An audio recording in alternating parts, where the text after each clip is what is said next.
Okay, now we're live, I guess. I'm not going to be editing. Oh, oof. I haven't said anything inappropriate, so try not to say anything wrong. Aw. Because editing is a little bit difficult, and every time I look at Wesley dies, it makes me laugh. So, Censorship. say again? Yeah.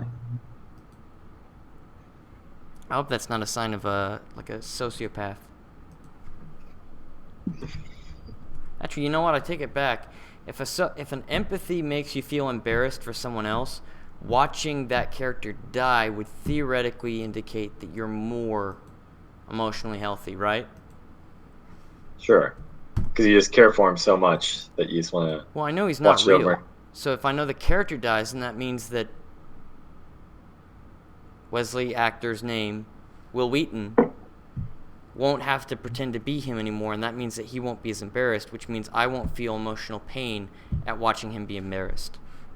Can I take it to a more meta state and say that I am, emotionally am connected to the audience of Star Trek and care about the audience enough that when we see him die, we're liberated, we're collectively liberated from having to be subjected to his terribleness on screen, and therefore we can all be elated and laugh together. So you're basically saying a utilitarian argument for killing people we don't like? Killing fictional characters we don't like, sure. Mm. You just reel it in. Just like, well, if they're made up. Yeah. Plus, if you get too existentialist and combine that with a utilitarian, then it's okay to kill people you don't like. Fair enough. Now we've brought it back. Well, I know where I wanted it to go, so that's really all that philosophy exists for, is to make sure you can say and do what you want. Exactly. Yes. Very complex set of systems to be able to judge others and condemn things you don't like. That's right. Yeah. There's actually, did you guys see the glucose studies about parole boards? No. Can't say I have. You have? I can't say I have, no. Okay.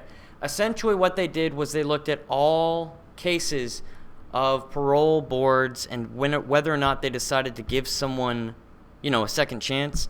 And what the results indicate is that it depends on how much they've eaten and when they last ate.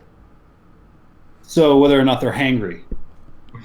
Right, it's their glucose. Your glucose activates your frontal lobes, which essentially allow you to properly address information. And so what they found was everyone could rationalize their decisions at any point in the day, but their choices actually changed throughout the day depending on whether or not they'd eaten. So when they wake up and they have their breakfast, they sit down and they go, well, you know what? I like this Hannibal guy. I think he deserves a second shot.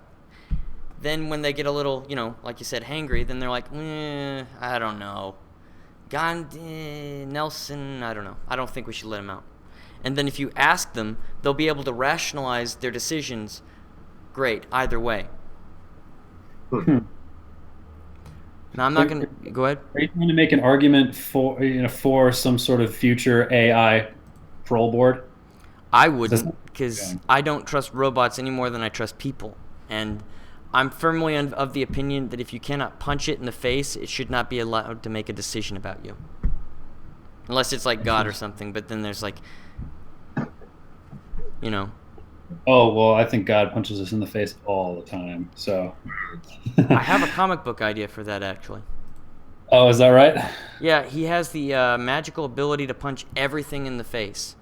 So the way he discovers it is he punches a ghost, and the ghost falls down because he punched in the face. So this guy can punch everyone and anything in the face. Can he punch them with super strength? Or No, is it just like a it's regular... like whatever his punching is. It's equivalent. Can he punch things that, exist in the past or the future? Well, they have to be there, Oh, okay. And so when he tries to punch God, it backfires because then God preemptively punches him, and then throughout time, he explodes. Okay. I haven't figured out how the timeline actually works, but it was pretty sweet. Interesting. No, there's potential there. His name would be Ghost Puncher. So he specifically is punching ghosts. Well, that's how his career starts, and then he realizes, I can punch Satan in the face. And then what would you do if you could punch Satan in the face? Are you saying you would not punch Satan in the face? Probably Assuming you that. were sure he was Satan? Yeah. If I was pretty sure he was Satan. I'm pretty Anywhere within the, like on the trajectory of being Satan. Start with Hitler, get to Satan.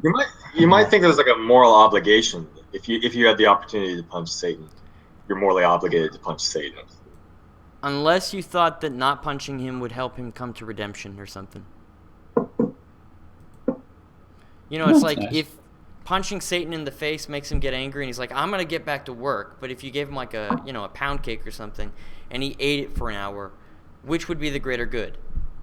An hour less of Satan or the privilege of punching Satan in the face? Mm. Okay, so who's Anonymous Wolverine? Oh, they give you animals now? Sorry, I'm looking at, we're all on the same resource. So I'm noticing that you've got Anonymous Raccoon and then Anonymous Wolverine. Because apparently you get to decide to be an animal. And then I'm just me. That's good. That's fine. Or whatever. Awesome. Well, I didn't mean to be anything. So I didn't want to be a number. for a second, I didn't even realize you were talking to us. So Who else would I be? Anonymous Wolverine was in a chat room somewhere, or I don't want to be on that chat room. Let's not even get started. that's how Wolverine de-stresses at the end of an X-Men mission. He makes fun of people on Twitter. He just goes on chat rooms, and for some reason he wants to be anonymous, but he still says Anonymous Wolverine, and so it kind of gives it away. So kind of like Bill Murray, if Bill Murray had claws. Exactly. Okay. I guess we're going to start, but this time I'm thinking it'll be a little bit more casual, so it'll just be more like a hangout, and then we'll just try to get our points across. So for those who don't know, this is the Fellow Traveler podcast. A fellow traveler is a person who travels with another, but put another way, it is a person who is not a member of a particular group or political party, specifically the Nazi Communist Party, but who sympathizes with the group's aims and policies. In my instance, I think of it as has sympathies towards, but does not necessarily accept or adopt. specifically the Nazi communists. Well, the joke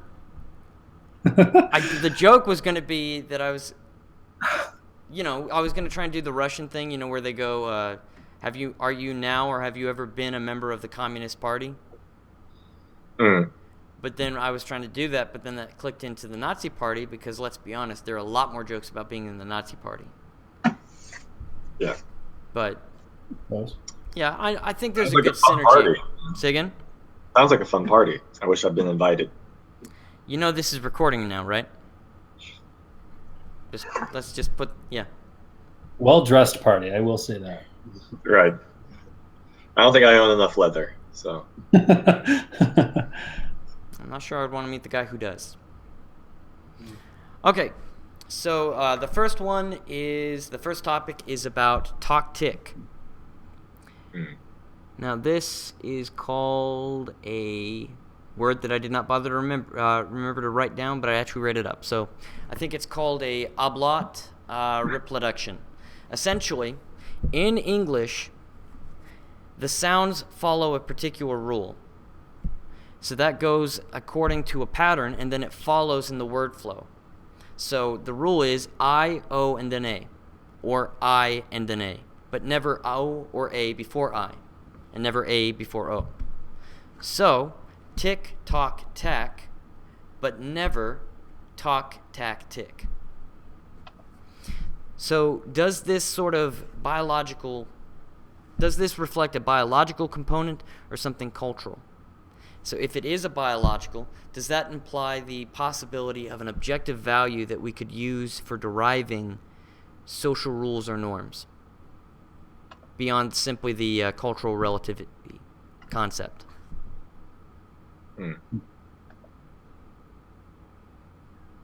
I'll jump in. I would suppose I would be inclined to suspect this is much more of a cultural norm than a biological one.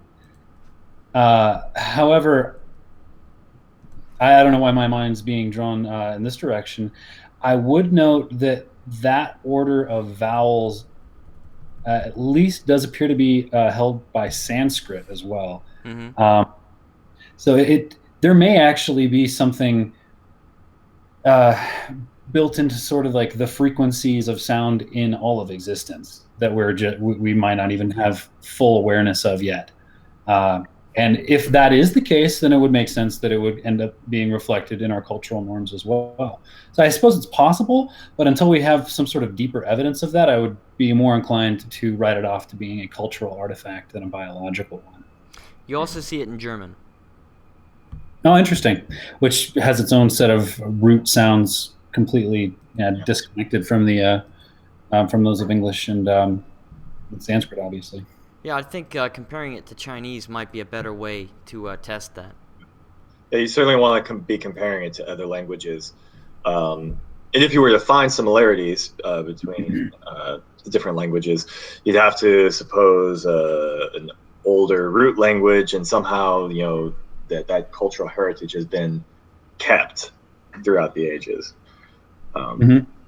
But still, without looking at the other languages, you really can't make a judgment on that either way. Now, if you could say that there was, so let's say it was biological, do you think that you could say that that has some sort of normative value that could be applied or at least addressed or referenced? You see, on that point, I don't think that there is any logical connection between biological and normative or moral right.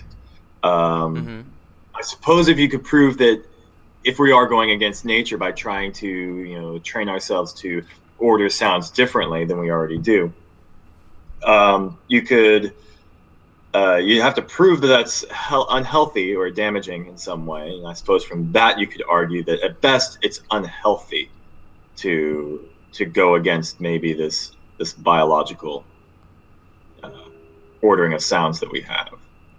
Yeah, and I would agree along those lines that if we were able to demonstrate that doing something conforming with nature was healthy, that any sort of attempts to prevent someone from doing that would therefore be unhealthy and should be. I think that we could consider that to be wrong. But we're several layers of proof away from that. But this is an interesting exercise, thought experiment, certainly. But what about, like, say, for instance, dyslexia or mental abnormalities that make it normal to actually say it in the reverse? So, like, if you're dyslexic, you'll often actually spell words backwards or you put words out of sync.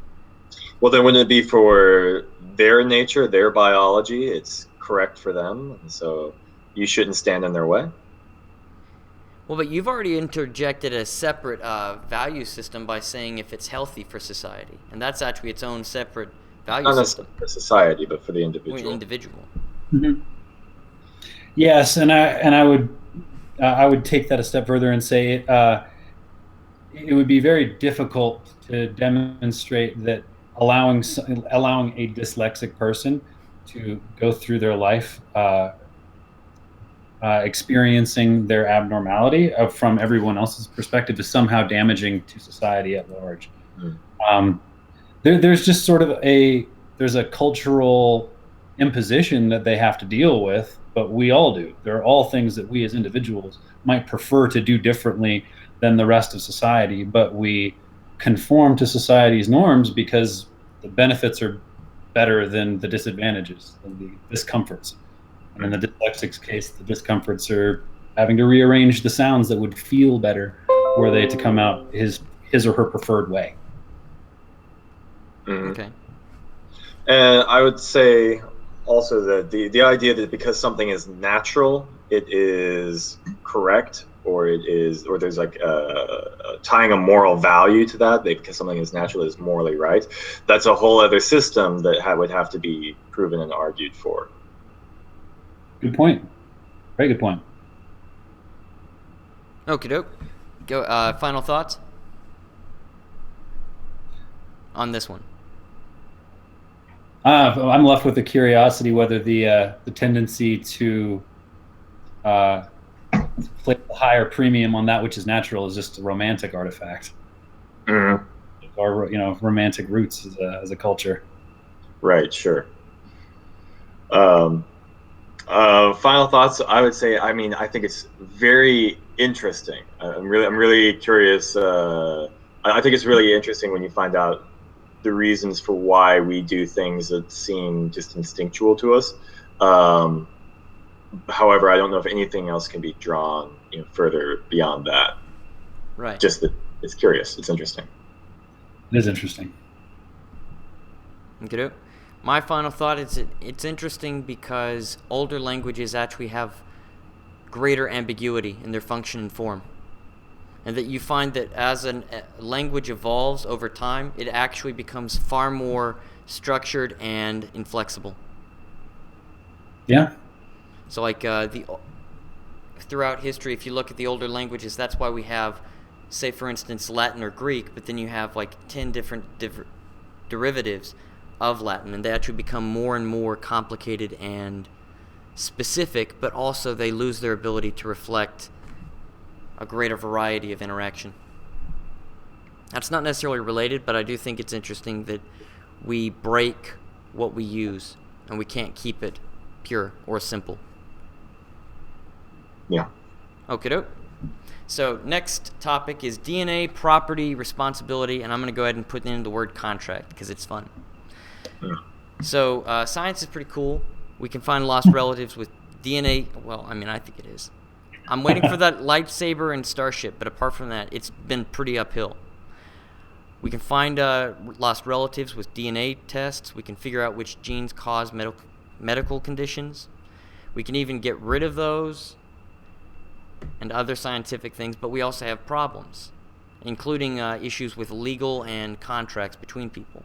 So Ancestry.com, have you ever heard of their $99 DNA test for your family history? Mm-hmm.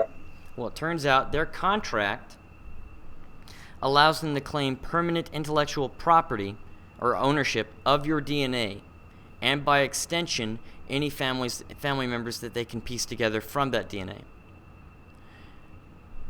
So there are 3 provisions in that contract, which is that they have perpetual, royalty-free, worldwide license to use your DNA with no restrictions on what they can use it for. So if they decide to make a clone of you and just punch it in the face all day, the warning that DNA information may be used against you or a genetic relative, and you waive your legal rights towards it, and your rights to your DNA end when you die, but they keep it after that.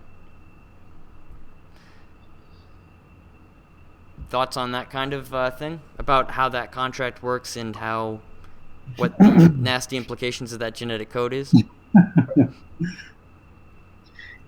Sounds like a bum contract that you really shouldn't enter into. It sounds like the basis for a bad sci-fi movie is what it does. Or a really good one. Unless Jared Leto stars as the villain, in which case I don't care if Harrison Ford's in it. I think a question that is really interesting to me is how the DNA information is used. It's one thing to say Ancestry.com owns our DNA, but it's another to ask, like, well, what are they going to be doing with it? And some of the articles that we read were talking about people who were being passed up for jobs, passed up for insurance, because their DNA had some red flags about either their intelligence, their abilities, or in the case of the insurance companies, what health conditions are they prone to. I think that's some more distressing concepts, I believe, because as DNA information becomes more common, becomes more accessible, and I think that, like any information, it will be. The question of how that is used and whether or not it is used unfairly, I think, is going to be incredibly important.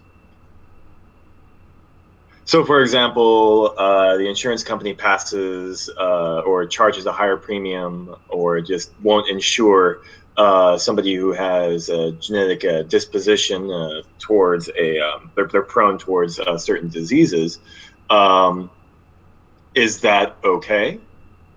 I mean, because we genetics are only one part of the story. There's also the environment, and then just happenstance. Um, so it seems like we will unfairly be passing people up. Uh, Although insurance does work on probability. So if they know you have the probability of developing a disease, then they have two arguments. One, they can say they can charge you before that in expectation of the greater probability. But then secondly, if you get it, then they can say, well, we knew that you were going to get that. You were at a greater risk. yeah. But you did raise that other point about that because scientists are closer to being able to identify desirable traits or undesirable traits, at what point do we risk creating a gentocracy like Gattaca, where they speak Esperanto and send people to space? Does that bring up the whole issue of the old eugenics debates? Oh, I mean, at some point, eugenics ends up being self-imposed. You know, we select our mates based upon the traits that we want to see in our offspring anyway. We're just doing it more deliberately now. We're doing it with greater specificity. At some point, when you're actually able, as part of the middle class, to afford the ability to do genetic screenings or genetic therapies on your unborn children in order to prevent them from being able to have predispositions towards all sorts of horrendous diseases. Going back to our earlier statement about if you have the power to do something to prevent evil in the future and you don't do it, are you complicit in it? I mean, wouldn't you be a bad parent if you didn't prevent your child from having a predisposition to develop childhood bone cancer or something along those lines?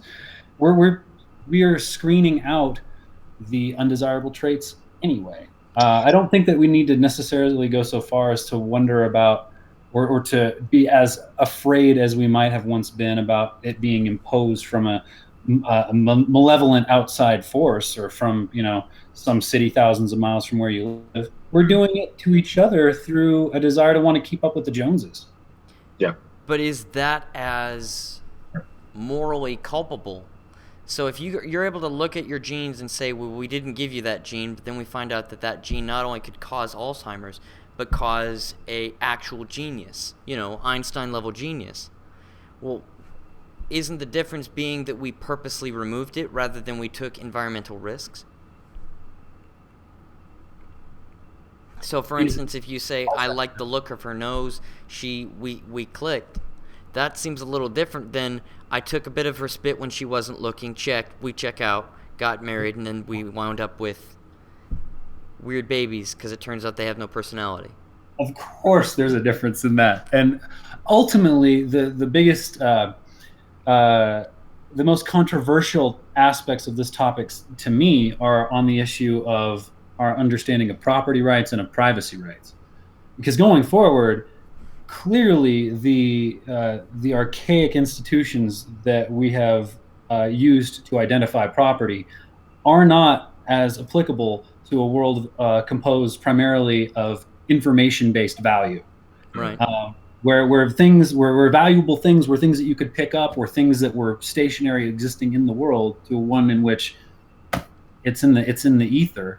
That's a huge shift, and our legal institutions are in the process of being strained, and eventually are going to have to be altered. And connected to that, our expectations about what we ought to be able to have kept private, and what the ramifications of unwittingly sharing access to confidential information. Those are also things that are going to be continuously challenged as we go forward into this increasingly information-based age. So let me throw a two-parter at you. So intellectual property, so you've got the open house, you know, there is no such thing as intellectual property. What keeps someone from taking your DNA and using it in a way you don't like? First, obviously making a clone and then doing something with your clone. Secondly... Well, that's not me. It's my clone. Go, have at it. Okay, maybe you don't like I don't like the idea of someone cloning me and then just doing something nasty to my clone. But then let's say even if they say they take out the consciousness. What if they make an organ donor that just uses your clone, and then they're like, Lady Gaga sausage, because we figured out how to clone her. Like, He would be tasty. I don't want to go that far. I don't want to speculate on the taste of cannibalism. I hear they taste like pork too, so I'm like, Not Lady Gaga, people in general. Bacon. She's already wore a dress of bacon. She's pre-seasoned. That's true. That was just weird, but that's fair. I thought it was steak. I don't remember. It was steak. I think it was steak. Don't ask me why I remember that. I just have an image of steak and not bacon. Fair enough. No, but I think that this is a fascinating conversation, because if you take it to the nth degree, where intellectual property does not exist anymore, I think that to a certain extent, what we would like to be kept private goes out the door too. I think at some level, at least where it's closest to home, we each would rather there be some sort of collectively guaranteed expectation that certain types of highly confidential information should be kept private unless absolutely necessary, and that those who would otherwise seek to profit from it ought to be punished. I think that's a pretty widespread assumption that people share. Mm-hmm. Common sense intuition. We have an issue where I think for a very long time, our definitions of right and wrong and our legal systems or our morality has been based in these legal systems of who owns what, and who's agreed to what. And if you have it's sort of like, if you've agreed to something, then anything goes. If I have agreed to give you a pair of shoes, then you are free to do whatever you want with those pairs of shoes. It's yours. You have total carte blanche to do whatever you want. And now we have this information where it belongs to numerous people, and information belongs to anybody who knows it legally, in this legal concept of this contractual concept. And so you have a really hard time of defining what is okay to do with the information that you have and what is not okay to do with it. I think that if we want to preserve any sense of privacy, or really I would say if we want to gratify the moral intuition that we all have, that then we are going to have to move away from a morality that's based on contract and ownership. What would be the alternative? Compact. A society based on compacts rather than contracts. No, I thought that you had a number of really great points in there. Very eloquently stated, if I might add.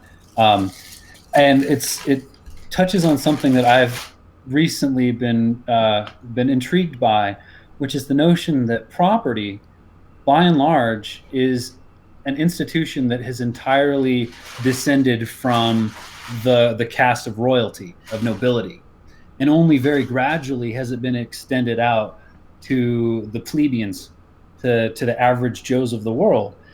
In order to actually own something, you had to be presumed to be of divine origin.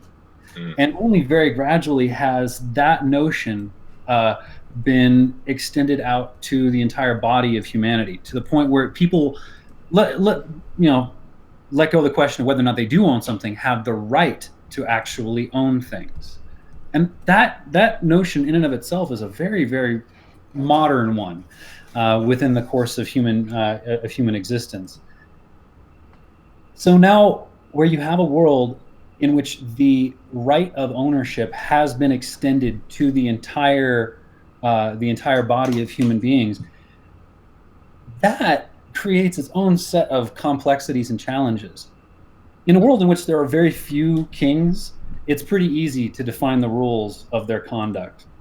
But in a world in which everyone is a king and a queen, that gets a lot more complicated, it seems to me. Well, doesn't it always? It seems like most property rights, or any sort of right, was only in definition of the in group. Because that's why, in the same time that, okay, so a lot of citizens' rights came from military service. That's why Alexander the Great, he offered greater privilege to people. He guaranteed them rank and privilege if they had military service. And so that's actually one of the things Robert Nisbet observed, is that government has to give individual specific rights to individuals to pull them away from their social institutions like family, church, or whatever affiliations they have. And so it seems like... Go ahead. Oh, I'm thinking something along the lines of the current institutions, particularly of property ownership that we have, descend primarily out of the feudal land titles that were remnants that broke off from the remnants of the old Roman Empire. The barons that were in places of power up in Northern Europe that were, left to rule over their fiefdoms after there was no longer a central government, eventually wrapped up that idea of ownership with divine right. And the rights that the people that lived on the land had were essentially granted by the nobles just in order to keep them from overthrowing them. They were... Well, that sounds like a functionalist argument, though. I mean, it wasn't necessarily just that. There was a lot of fealty pledged, and there were relationships between themselves. And a lot of the rights didn't actually form of individuals. It was actually their identity as members of families. Or of different castes. Right. Yeah. And so like that is one of the things we see, is that people negotiated their rights not in terms of individual, but in terms of community. And so you also... I agree. What I am saying is that that notion of the individual being the owner of, the possessor of rights, right, is an incredibly modern idea. Right. Historically speaking, the only ones that had access, that full privilege, full sets of rights, were nobility. Well, even the nobility, they had increased rights, but they had increased social obligations to the people beneath them, socially, caste-wise. As those people beneath them became little kings in their own right, and now the same reverence was due to them, at least in some way, as was due to the kings. And it did become formalized because in the salons and the coffee shops, they both had social expectation of equality within those social structures. So it does seem that at some point it was a much more functional, my group is stronger, so my group has greater control over the situation, but we have equal obligations. Well, I say equal, we have almost as many obligations as we have obligations to us. And so it seems like at some point that switched out from being a practical, we're not going to kill you because we have an agreement between our two groups, to I'm a higher social class. And that was actually one of the interesting things that it tore apart, was during the 17th and 18th centuries, that they actually fell apart, that because people started talking about it and they realized, I'm a philosopher, I'm cheaper or poorer, but I actually am just as smart and I can go start businesses. And it seems like that actually pulled apart the feudalism.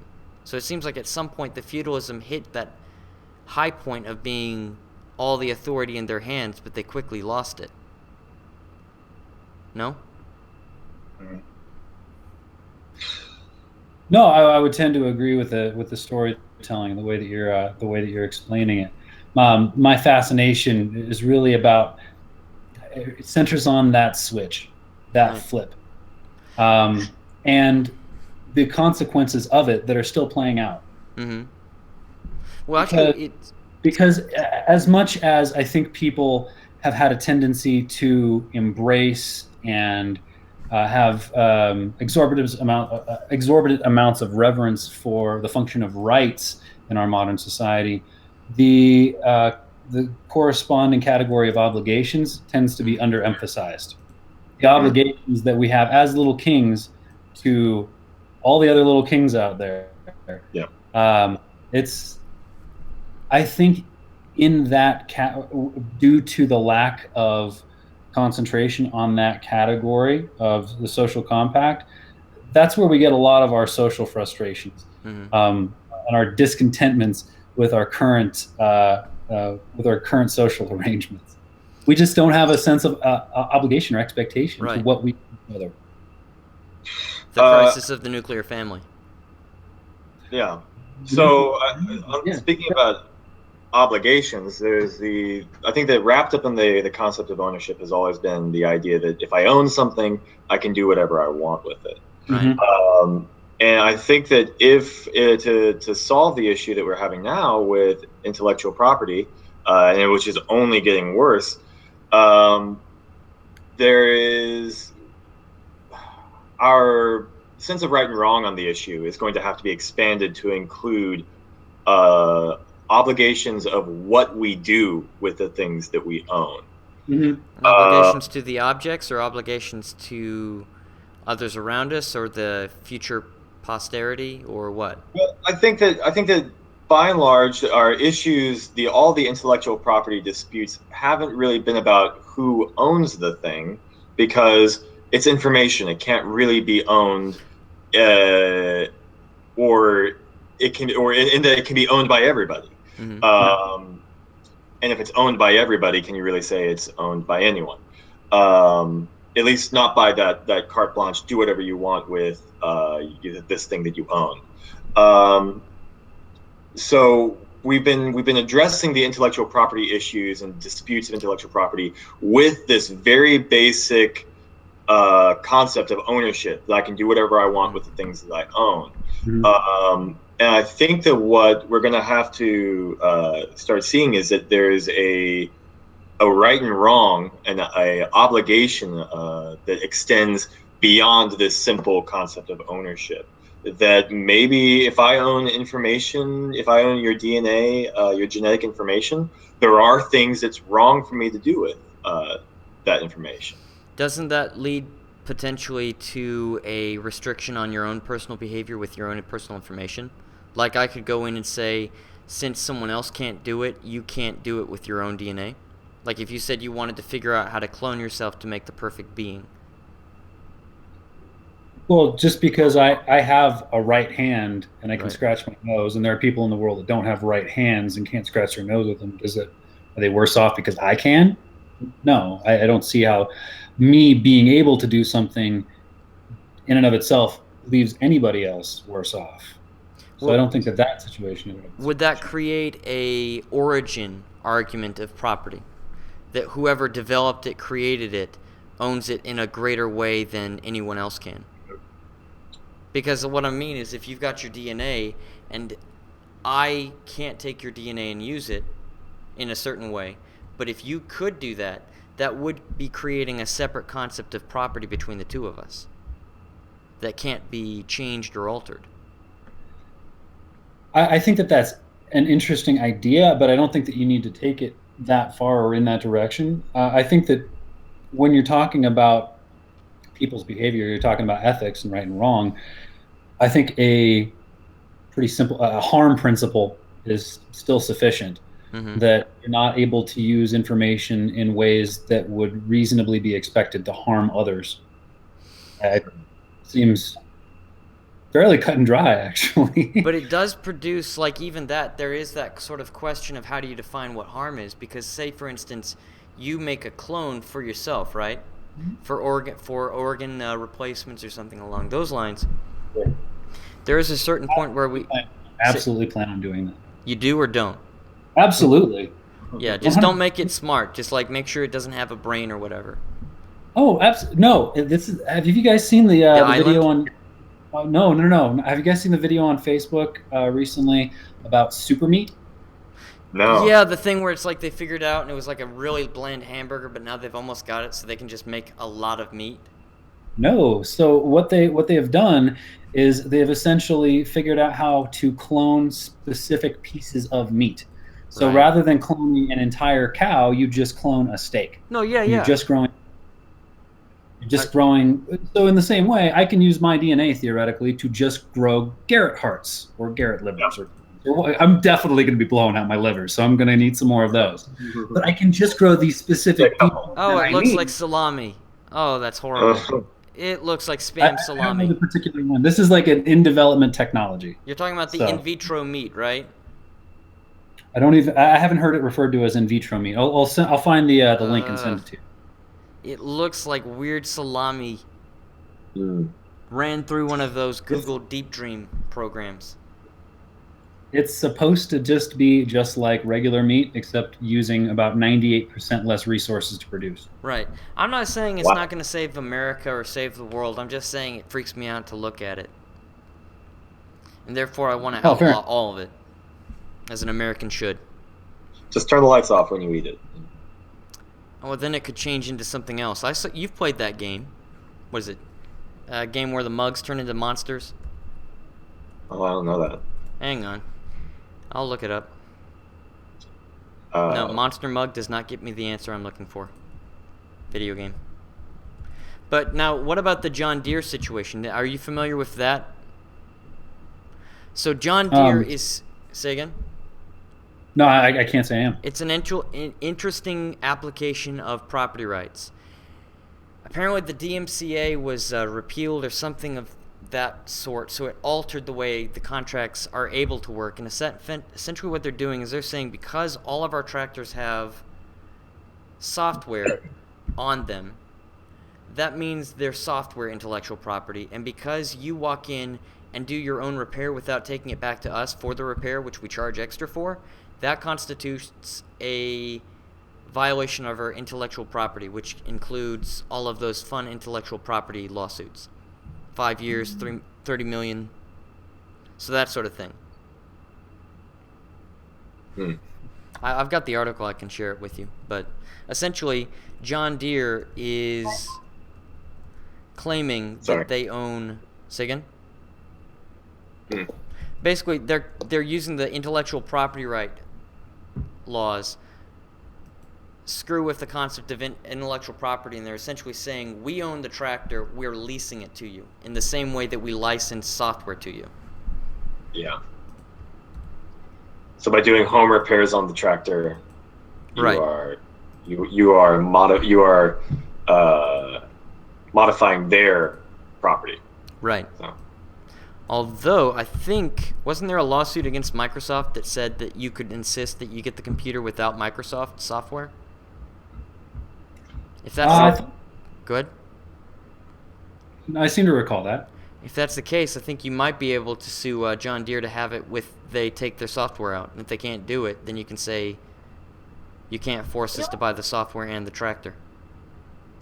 I think this is kind of proving what I've been thinking, which is that the really simple black and white contractual laws that we have, you cannot create a contract-based law that is robust enough, complete enough to be able to explain the morality in every possible situation. And you're going to constantly have people trying to break and loophole or whatever, just get around, find new situations, like these John Deere guys trying to find new things that have never been done before. And our current laws do not actually cover those issues.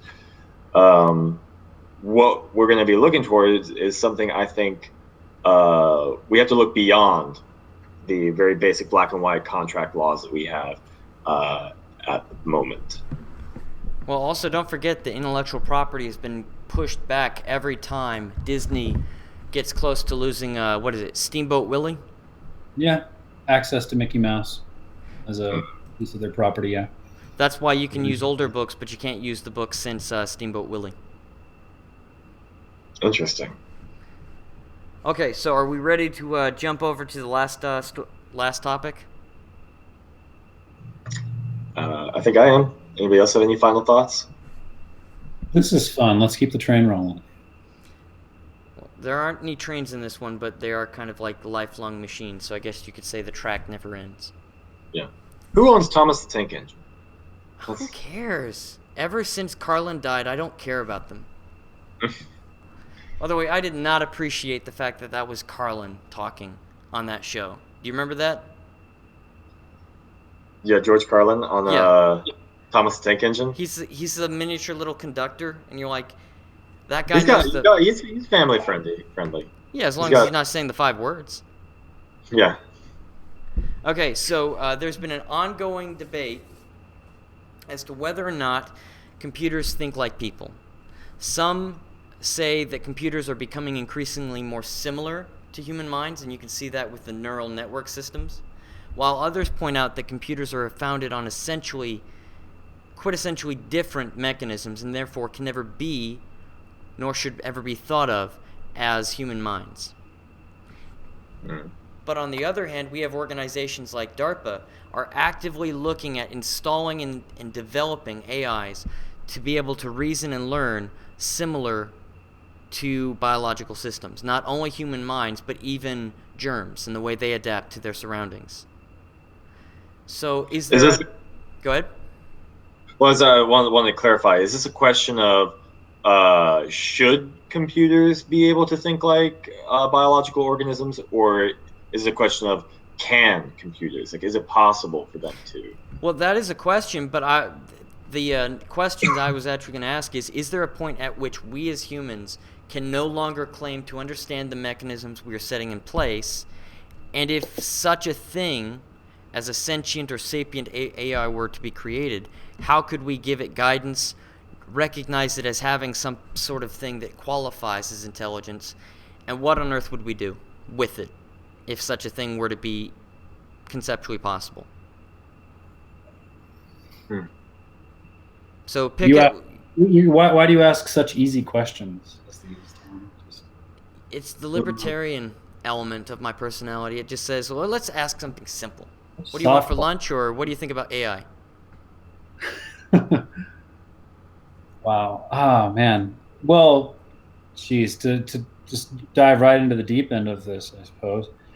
I would venture to guess that there are categories of information or bundles of facts that are too complicated for any one human being to possibly be able to comprehend, period. Mm-hmm. And that when it comes to those kinds of topics, the best that we can hope to do is through symbolic representation, through simplification and representation, and we do that through things from poetry to mathematical symbols. Mm-hmm. So when it comes to it seems to me as though information always gets more complex the higher order in the series that you go. Okay. So the things that we are building, especially when we start to build them in order to continue building, are going to just become ever that much more complex. Mm-hmm. That seems to be inevitable. The question to what we do with them, we're going to do with them what we always do with machines. We're going to figure out ways for them to make our lives more comfortable. That's what machines are for. There's actually an interesting there's a book, I haven't read it and I probably won't, but it offers the view of what if computers became sapient/sentient before we recognized it. They decided to take us over not by conquering us, but by giving us everything we want so we don't have volition. And in a real freaky mind screw, you could say that if a computer had only the objective of doing what we want it to, it could do that without realizing it. It could, in effect, make us lazy thinkers and then wind up taking over that way. Certainly could. I mean, it's like, if you're imprisoned in heaven, are you really in prison? Like, if I'm being given everything that I ever want, considering the fact that some of the things that I want can't really ever be given to me, they're experiences that I can only have by going out of my way to hunt them down and bring, to conquer them, whether they're, adventures or whatever, the experience of getting that girl's number, whatever it is. What computer is ever going to be able to simulate the experience of striving?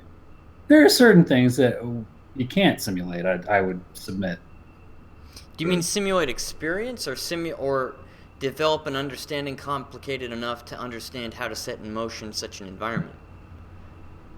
I would say both. Yeah, I think maybe the point you're making, Garrett, was that there is a natural desire in people to strive and to achieve. And so the question, Thomas, that you're asking is, will computers doing everything for us, will that begin to weed out that desire? Will that? Oh no, I didn't mean it like that. I meant Interesting too. what I meant was if a computer program operates on the design of doing what we want and doing what we're looking for, if you get a computer who does that professionally and abstract in such a way that it develops complicated process that it can't even explain back to us, which is actually one of the things that article talked about, like Deep Patient. This is an AI they developed that was looking at 700,000 different patient records, and it was able to identify liver cancer, mental disorders like schizophrenia, and it could recognize these trends, but it could not tell us what it was, how it had found that. Which essentially is a useless thing for a doctor, because the doctor needs to be able to know what he's looking for. And Unless the tool comes to rely totally on the tool. But then you've got... go ahead. No, and I was just going to piggyback on that and say, again, if it's useless as a method of explanation, but not as a method of diagnosis or a method of examination, if you run through the test and the light goes bing, just because you can't explain exactly why the light went bing doesn't mean that you don't have a good basis to go searching for why the light went bing. I hope I'm conveying myself. No, yeah. But I do think that there might be an issue that if you can't... A doctor can go, I think it's this, and then go prove it. But the core difference is a computer. Now, there were two people who actually wound up working to solve this problem, so I'm kind of jumping ahead of it. So Barzilay and Guestrin actually created self-reporting deep learning AI that would show specific examples of what it was looking for. So when it said cancer, it would show this bit of information that was the key trait. But that was added after in. So the computer was actually told, pick these up. But the weird thing is, it doesn't explain why it thought that was the answer. It just shows it. So kind of like if you look at the Google Deep Dream, it shows you what it's been looking for, but you don't actually understand it unless you actually look at it and go, I think it's that, and then test it. Could you theoretically create another computer, another AI whose mission, in the same way that you have these AIs who are observing how we do things and it starts to mimic us, could you create an AI whose purpose is to observe the other AIs and figure out how they're doing it? You know, if it weren't for the fact that I have that written down on a separate document, I'd say you were cheating. No. Diagnostabot? Yeah. Well, no, I think of it like the Watchmen, you know? And in fact, ancient China, it worked like that. You would take this test that was essentially Chinese history. And if you did well, you became an administrator or like in charge of people. If you did really, really well, you became the guy who checked up on those people. And so that's actually interesting. It was one of the first examples of that sort of bureaucratic contingency. Yeah. From ancient China. The checks and balances. Actually rooted to civics? Go figure. Say again? Oh. Actually rooted to a value in civic, or a value for civics? Go figure. Oh. They had good ideas and they had not so good ideas, but I'm going to point out that they've been instrumental in decreasing poverty, extreme poverty, statistically, by adopting classical economic principles. Are you saying in ancient times or more? I mean, what I mean is that even in ancient times, they developed great solutions, and moving forward, they've been willing to give up authoritarian control over their populace because they know it's better for them, as opposed to Korea, which said, if you want freedom, open a window. Have you never heard that? Not that particular phrase, no. It was Kim Jong-un and then Kim Jong-il. Is he the younger or the older? Un is the current. Un. Okay, so Il told to Un's older brother, who said, China's becoming more liberal, we should do that. They're becoming more free. And he said, if you want freedom, open a window. We're North Korea, we do North Korea. So, open a window, the idea is jump out of it, or? I think he meant that if you want more open society, open a window, so he's making a pun. Kind of. Oh. But, okay, so, does anyone have a thought? Because I do have a follow-up question, but I don't want to cut it off.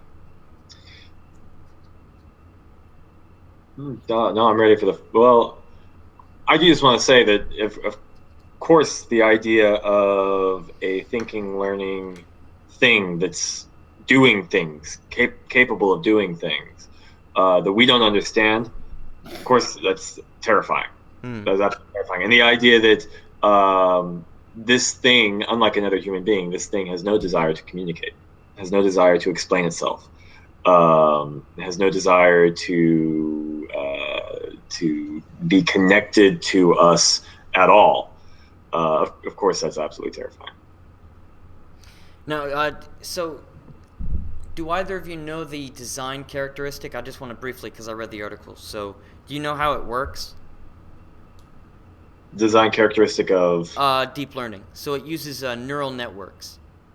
Essentially, what it does is it has at least 3 layers, which is the bottom layer, which is just it picks up weird things like pixels. And then it creates information which is sent up to a secondary, which then uses the abstract, almost kind of like the human brain. And so if you someone used, do you guys know neuroscience at all? Like the techniques they use? Right, so they've got the ability to stimulate certain parts of the brain or turn them off using magnets. Mm-hmm. No juggalos, need apply. So they use that to activate or dampen parts of the brain to see how it changes the functions of the brain in a human being. They can do the same thing in computers, in these deep learning. So they started doing it, and they would start finding the points that would activate when exposed to information. So they were actually able to, the same way that we piece out our head, they can do it with computers. And they found that that middle layer was looking for the weird abstract kind of, is it Gestalt? Or is it Gestalt? Gestalt. Okay, so it is Gestalt. They were actually finding that Picasso-type paintings, or not Picasso, but gentleman with the crazy mustache who I adore, Salvador? Yeah. His type of paintings clicked the biggest because it would click in and it saw the exaggerated abstraction. And then at the top layer, it would then rationalize and put it back into context for realism. And that's how these computers were thinking. Fascinating. And so you also saw you remember the 3 AI. Do you remember that, everyone? Or the 3 AI that were told to create a secret language that the programmers couldn't understand, knowing that that the programmers could watch every communication between the 3 AI. Mm. And so literally what the AI did was they created self-reference tests. Essentially they said hi or something like that, and then they would check to see if the other person was able to act in accordance with the way they anticipated. Once they were doing that, they then were able to test to see if the humans could pick up on it. So they would send deliberately false information between themselves. Once they did that, they then determined that they were in communication with one another, but the observers weren't. But like you said, they weren't told, hey, explain yourself when we're done. Yeah. So, okay, so we've got that, the deep learning. Any follow-up question? Yes. So the follow-up question is, let's say we make one of these things, and I know not everybody agrees that we could, and by all means talk about that also. If this thing were to become sapient or sentient in a way that would qualify by our own standards, even though it's computer, it essentially was able to ask questions about who it was, create spontaneous opinions about the world, desires, and so on and so forth of that nature. Would we be able to know? Would we be able to recognize? And what on earth could we tell such a machine? Also, would it be angry that we made it make toast for all its existence? The Butterbot. Yeah, your job is to pass butter. Yeah. Welcome to the what life? What did he say? Yeah. Yeah. So you're asking about what would we do with Bicentennial Man? And how would we even be able to know? I mean, what if the machine literally crosswise, developed sideways intelligence that we couldn't even pick up on and became self-aware without actually changing its own functions? So we didn't even know until it said, "Hey, I think you're a jerk. And also you should wash your hands after you use the toilet." And you're like, "Dang, shouldn't have put a camera in there." Is your question, is it possible? Or Like, I suppose. I mean, I don't know enough about quantum computing to be able to comment, I'd say. well, you don't have to be right, but I mean, you can talk about your perspective of the questions you'd have to ask, but then also, could we even relate to such a thing, and could we give it advice or counsel it, or would it be safer to not even have such a possibility, knowing that we couldn't know where that line is? I'm just wondering if all of the error messages that Windows has tossed my way over the years might not really just be subtle messages that shouldn't be going to those places online. You don't need to see that, they're all Dave. cries for help. Open the Exactly browser window. I'm afraid I can't do that, Dave. Pretty much. I mean, I wonder, like, are you asking, is like, what if, without realizing it, because we didn't realize that these were sentient sapient things, that we have been harming them, or maybe doing something that's evil?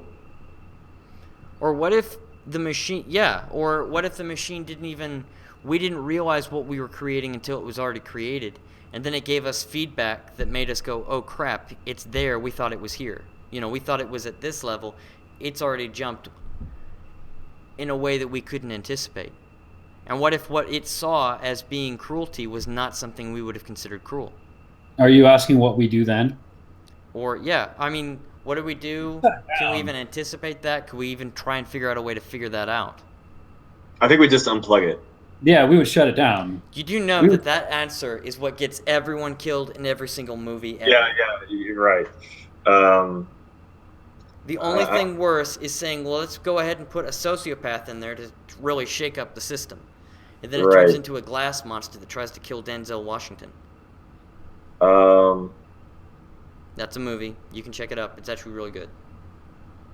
It stars Russell Crowe. I have to imagine that these kinds of concerns are probably why super high level AI experimental systems are on closed circuit, closed loop networks, not connected to the outside world. Well, don't forget the Google bot that backfired. Oh, they'll become a Nazi? Yeah, every single time you say, hey, we're introducing this robot. It's trying to learn from everyone. Be really, really nice, okay, guys? It's like in high school. He's a foreigner. He doesn't understand every word. What's the first thing they're going to teach him? It's not going to be hello. Yeah. I'm like, oh, no, we wave with our middle fingers here. Okay, I do both. Say twice as thank you.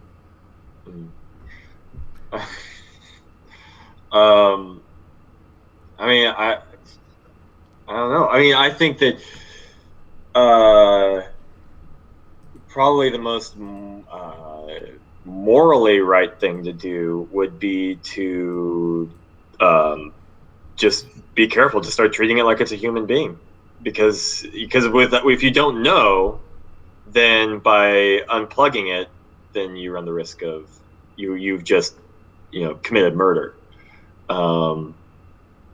So I think the morally the safest thing to do would be to just start treating it like a human being. I mean, or would you apply the same to a bug, or a squirrel, or a cow? Suddenly started acting like it was sentient.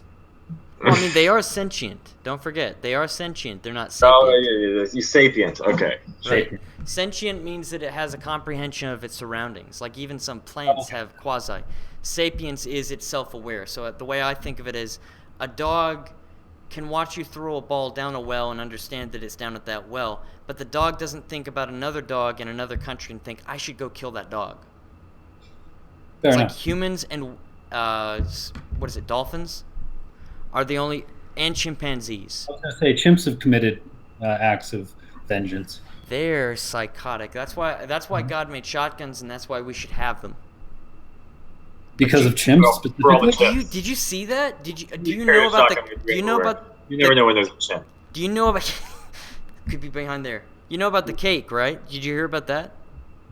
I heard the cake's a lie. No, yeah, that's true. Okay, so this guy had a chimpanzee pet, or bamboo, I think it was chimpanzee. Put it in a wildlife preserve, gave it a cake every birthday. Well, all the other chimps got angry, broke out, and then ripped him limb from limb after ripping off his genitals. Because Damn. they were mad that he wasn't sharing, and so they responded with ultra hate. Damn. Wow. So tell me we don't need shotguns. No. Everybody should have a shotgun. Everyone should be prepared to shoot every primate that does not say, I come in peace. Don't worry, Andy Serkis is my actor. We're cool, dude. Or everyone should share their cake. Yeah. Who's going to bake these cakes? We don't have enough Christians and Nazis to bake all these cakes. It's true. God gives shotguns, but people bake cakes. God gave us the mechanics to make shotguns and the desire to have them. Yeah. That's not in the Bible, but if I was going to add a chapter, that might feature, possibly. That and coffee. Coffee would be in there too. Okay, so is no real strong opinions about the computer overlords?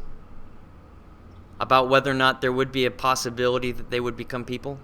Or not people, but you know what I mean.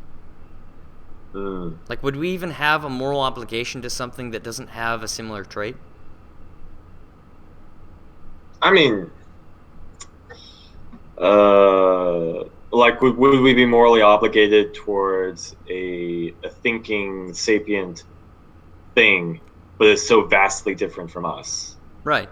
A Like- silicon-based thing as opposed to a carbon-based thing?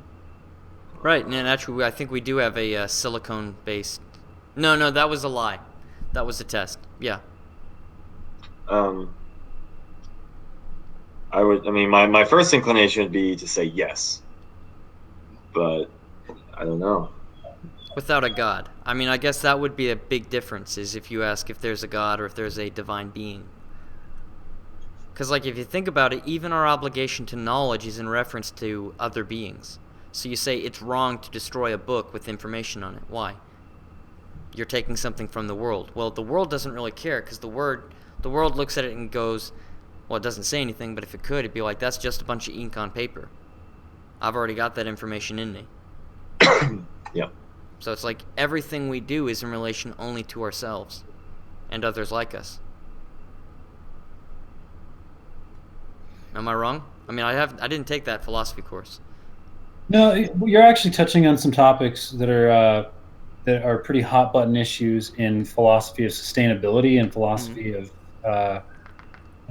specifically deep ecology, the idea of intrinsic value, whether nature in and of itself has intrinsic value or whether we simply we imbue it with value because we can make use of it. And I think that I tend to fall more along the lines of anthropocentrism, that we imbue value onto things through our appreciation of it. Right. That it doesn't, without access to a higher order language, I can simply say it does not make sense to me that we can comprehend a thing as being purposeful outside of our own conceptions of purpose. We're inevitably going to be imprinting that notion, our own lens. We're going to see the world through our own lenses. We can't step outside of that. At least from my perspective. I don't know. Maybe you guys have better lenses than I do. More adaptable ones. Wouldn't that would you say that there is a change that goes on by interaction? So, for instance, Well, yeah, I absolutely. wouldn't. Yeah, go ahead. Yeah, we've observed that. It's the double slit experiment that we, through our expectations and through our inclinations towards existence, at the quantum level, events unfold in correspondence towards in the direction of our understanding and our expectations. Well, I meant it more like, if you domesticate a dog, it seems to me that that dog is not the same as every other dog. And so it's why I would say I don't want to eat anything that was a pet. So it's like, if you had a dog, I wouldn't eat it. I wouldn't want to eat any other dog. But if I went to, let's say everyone in India dies, I wouldn't want to eat any of the Indian sacred cows, because they've been domesticated to expect a separate relationship with people. They've been humanized, and so now because we bear some amount of similarity. No, it's like obligation. Okay, so assume it's okay to eat a cow, right? Or assume it's okay to eat a horse. Well, we would generally agree it would not be right to eat our own horse, or eat our own dog, or eat our own cow, unless that was somehow part of the domestication process. By extension, it would seem that it wouldn't be appropriate to eat someone else's dog, cow, even if they died. Because almost it's kind of like we change the creature itself by the way we've raised it. I guess that would be the way I would think of it. We're going back. We kind of created a false expectation in that creature that it wasn't going to be eaten, and therefore it'd be wrong to go back on that promise. I think most creatures come into this world not expecting to be eaten. No, not cats. I totally take that. Cats expect you to kill them. I think most animals spend most of their lives being terrified of being eaten, like right from the get-go. So I totally take that back. But you do see, like, most things can get used to people if the people are, not jerks, except for cats. Cats are always kind of like, I still think you could kill me. Mm-hmm. Cats are still trying to kill us. They're just waiting for us to stop being useful. If you were tinier and less useful and I had thumbs, I might kill you. Maybe. Definitely, yes. That's why we appreciate them, because they're just so incredibly seductive creatures. They've seduced us into befriending them. They don't really. Not all of us. Don't. I like cats that I like, but I'm kind of like, love them or leave them. I don't really need them. I'm just saying, on the whole, yeah, there are more cats that are in people's homes now than dogs. So. Which is messed up, because they've got that, what is it, toxoplasm. Dogs are expensive and difficult to keep. That's all.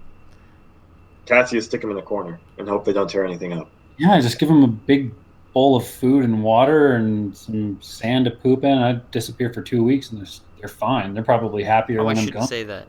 Yeah. Like, I left my cat in the hot car. Why? I don't know. Cat's a jerk. Seems pretty resilient, self-reliant. Yeah. Cat set up a bank account, got its own home. How was I to know? Okay, so just to turn it around, because I guess this was a bigger question. AI robots, could they ever make a valid claim to personhood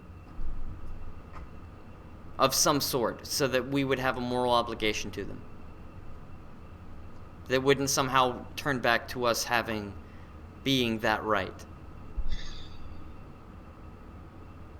We're going to have a firmer definition of personhood before we can extend it to objects we're building in factories. Because it seems like a lot of our discussions currently factor on animals. We say, well, the dolphin can emote and reason and has almost as much emotional intelligence as we do.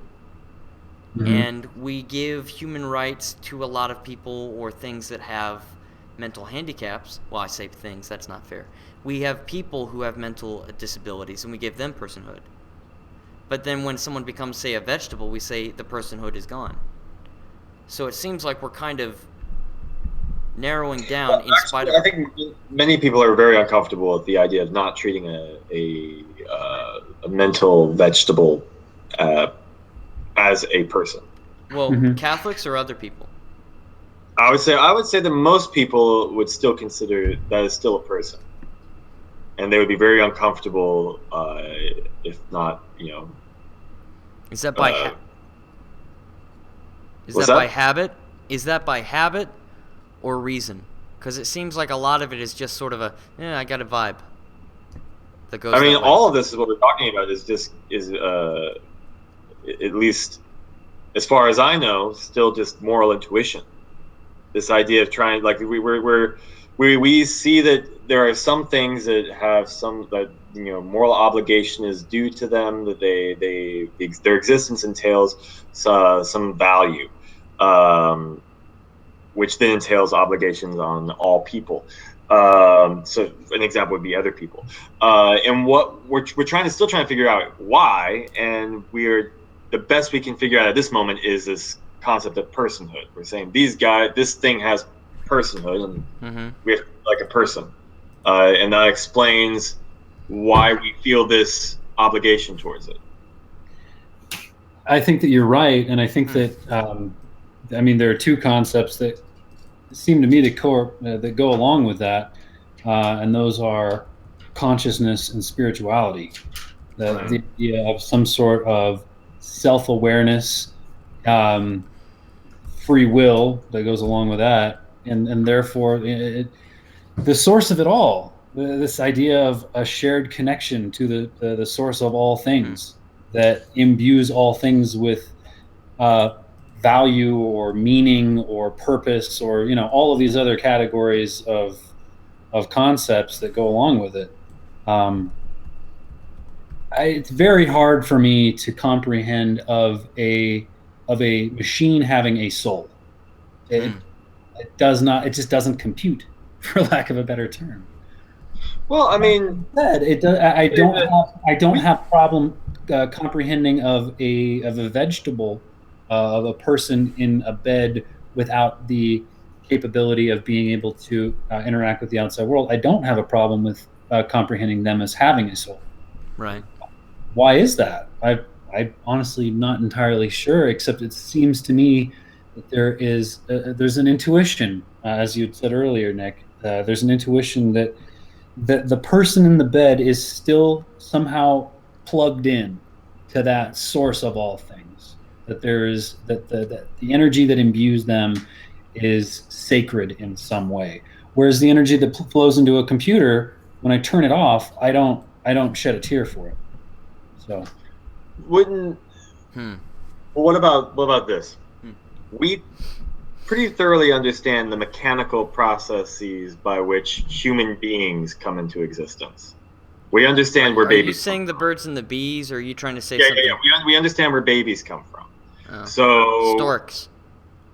If the physical creation of the human body is, we understand the physical mechanical process by which it comes. Could you also say then that what if we created a being, we created a computer, an AI, capable of being inhabited by a soul? Do you think that it would then, in the same way that human beings have souls, even though human beings come from this mechanical process, we would say that this AI, which came from a mechanical process, could also get a soul? Apart from the 10 ounces lost when a person dies, I've not seen any proof of tangible soul evidence. I know people talk about it, but I've not seen that. Yeah, but 10 ounce thing disputed. So. It does ask a question. But the point that I'm making is that human beings come to be by a mechanical process. Right. Computers come to be by a mechanical process. What if it's possible to create a computer through a mechanical process which is capable, just like a human, of having a soul? Would it get a soul? I mean, well, yeah, I suppose that it would if it were possible to build such a thing. But I think, again, we would have to kind of narrow down and more precisely define what it even means to have a soul. Sure. Well, now that does raise. How can you tell from the outside? I have my doubts about Thomas. So. Well, you're his brother, so he's biased. Right. That does raise two questions. We can go with either because I know that. See. Just two that I'm choosing. I mean, obviously, I could pull something out of my butt that wouldn't have anything to do with it, but I could make it fit. But that'd be horrible. I've done it before, not at this time, but okay. Have either of you seen Free Jack? It's a great movie. You should watch it. Has Anthony Hopkins and Emilio Estevez. Okay, so plot is guys pulled from the future, and a rich person whose mind has been uploaded to a computer wants to replace this person from the past, his mind onto his mind. So essentially, old man dies, uploaded onto a computer, has to dump this memories and all of his mind into another person before he dies. Is that consciousness a person? Yes or no? Then if you move that back into a different person, whose soul's in that body? Who is that person? It's a very interesting question. It's related to the thought experiment and philosophy of mind. If you're walking through a swamp and you get struck by a bolt of lightning and you're just completely obliterated down to your atomic matter, and then there's a secondary bolt of lightning that immediately is somehow able to rearrange those atoms into an exact duplicate of what you had just been, would that new creature be you? Would it still have all of your thoughts and memories and all of that? It is a pretty fascinating question, and I think that it would have something to do with it's almost a symphony. The symphony of sparks shooting around in your head, the particular sequence of flow of information between the particular neural networks that make up you. I think that we are each as unique. We are each individually as unique as our fingerprints, or actually far more so. Right. And I think that it's a set and setting sort of thing. That who we are is the totality of our individual makeup, but also the environment that we're in.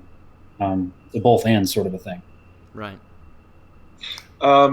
Since we're referencing movies, I think that a really fascinating one to reference for this thought experiment is The Prestige.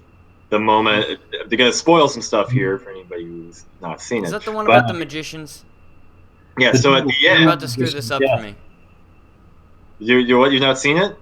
I watched half of it, and I got my David Bowie, and I'm like, spoil the ending because I can't stop now. Oh, dude, so good.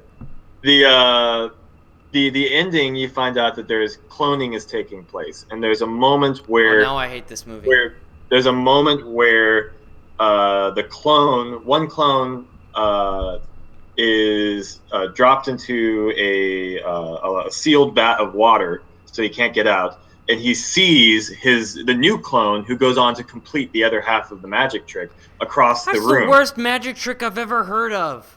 So here you have an exact duplicate, and you see the first one dying. Clearly, there's a break in consciousness there. So if you're in the case of the swamp thought experiment, I would say that it's a new person. Yes, complete with all the memories, and he remembers being struck by lightning and so forth and so on. But it's a different consciousness. It's a break in consciousness. Now in this Anthony Hopkins, the Free Jack scenario, you have to ask what's actually happening there. Is the person's brain being reconstructed to resemble Anthony Hopkins' brain perfectly, or is Emilio's brain being removed and replaced with Anthony Hopkins? The question is there a break in consciousness at some point? Well, now, you're talking about breaking consciousness. There's actual argument that that's what happens when you go to sleep. Your brain is basically switching, changing, and then you've got people who, they're frozen and they wake up. I'm not sure that actually... And plus, there's also H.M., Henry Mallison, a guy who could not form a new memory for the rest of his life. Which actually brings up the great point. How much of us are not biological if I can take away your ability to form a new memory? And then to counterpoint that, there's Phineas Gage. You guys know Phineas Gage? Of course. Phineas Gage got a rod stuck through his head and his personality changed. Here's the interesting thing. His personality went back to normal. They say that his memory was messed up and he could never be the same person he was. But that went away after a year. Because what they actually did was they actually checked up all the accounts of it, and the guy basically realized one person talked to him, the rest talked about him. There was only 3 people who actually interviewed him after the injury.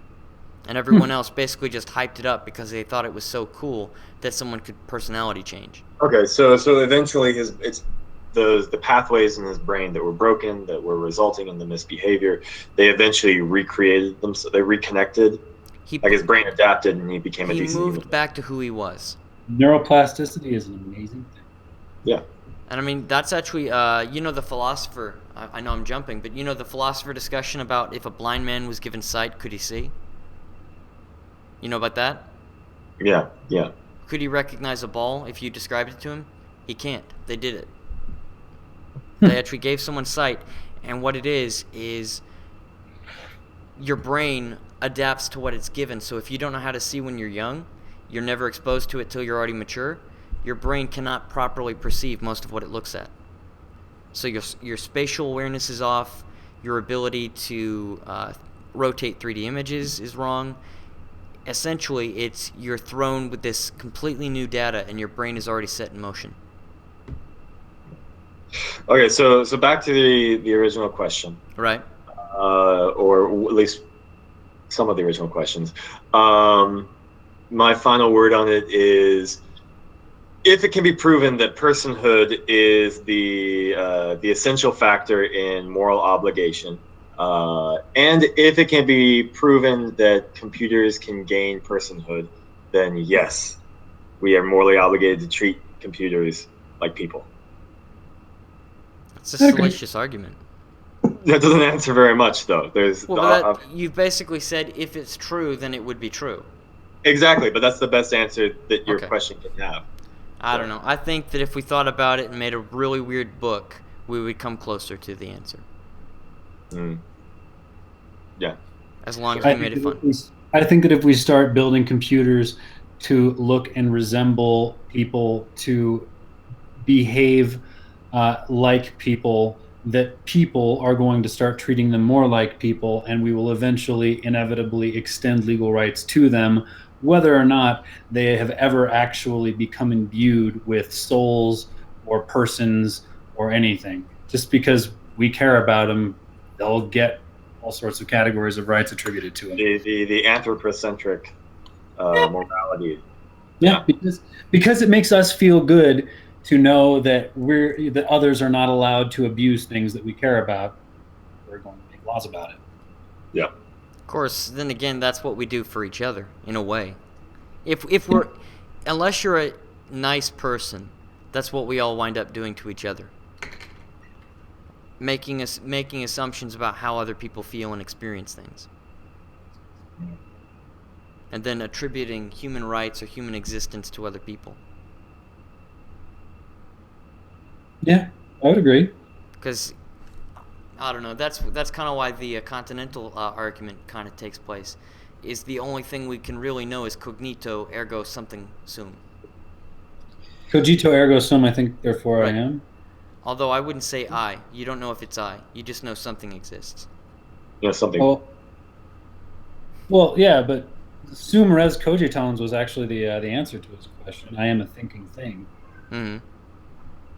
So, yeah, it wasn't enough just to know that he did exist. He needed to know what kind of thing it was that did exist. He had some rather skewed conclusions, though, as I recall. Oh yeah, when you went far enough down that rabbit hole, sure. Okay, so we've talked about AI, we've talked about John Deere, we've talked about movies. Nicholas spoiled a movie. I'm gonna have to put a spoiler warning. Thank you. Came out 11 years ago. Do you know how Casablanca ends? There's a nuclear bomb. They all die. Damn it! What did I say about language, dude? I know that's a quasi word, but still. Anyway. Yeah. All right. So that's that. I'm gonna go ahead and I don't know if it's possible to stop the stream without stopping the conversation, but we can't cross streams because we know what happens then. Okay, hang on. Total platonic reversal.